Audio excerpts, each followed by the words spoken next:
Wafugaji wetu katika mkoa wa Morogoro wanazalisha maziwa kidogo licha ya mkoa kuwa na idadi kubwa ya ng'ombe.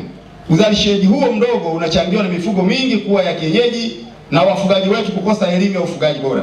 Katika kuhakikisha mifugo inaleta tija zaidi, serikali ya mkoa imeweka mikakati mbalimbali ikiwemo kuhakikisha maafisa ugani wanatoa elimu kwa wafugaji ili kufanikisha uzalishaji wa lita 50,000 za maziwa kwa siku.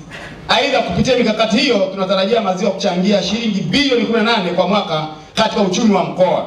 Hatua itakayosaidia kukuza uchumi wa mkoa na taifa kwa ujumla. Ndugu wananchi, maadhimisho haya ya wiki ya maziwa kitaifa yameanza jana Mei 27. Hiyo nitumie fursa hii kuwahimiza wananchi wa mkoa wa Morogoro, mikoa jirani, wadau wa maziwa na sekta binafsi kuitumia fursa hii ya maadhimisho katika kujifunza namna ufugaji bora wa ng'ombe ili kuongeza uzalishaji wa maziwa, udhibiti na kwa ubora wa maziwa na usindikaji na unywaji wake. Kwa sasa tasnia maziwa inachangia mchango wa 2% katika pato la taifa na kukua kwa 2.3% kwa mwaka. Upo uwezekano kwa tasnia hii kuchangia na kukua zaidi, huku ikiwa na faida nyingi kwa nchi na wadau wake.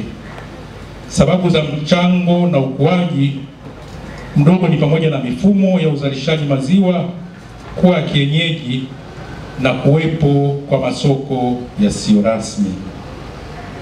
Ninatambua kuwa wataalamu wa mifugo walioko katika mamlaka za serikali za mitaa ndio wanaofanya kazi moja kwa moja na wafugaji wadogo ambao ndio wengi zaidi.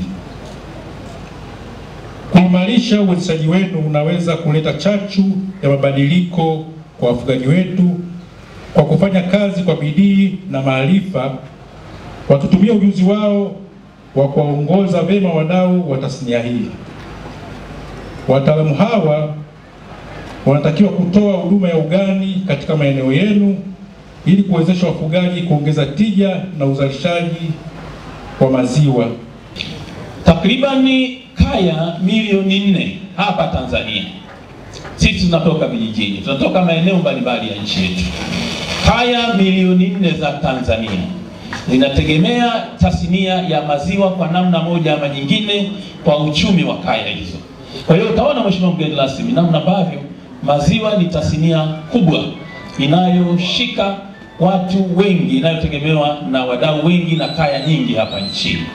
Kwa ni muhimu sana tuitambulishe tasnia hii, tuendelee kuisema kwa ubora wake kwa sababu ya mchango wake kwa uchumi wa taifa letu, lakini kwa sababu ya mchango wake kwa uchumi wa kaya zetu na uchumi wa mtu mmoja mmoja.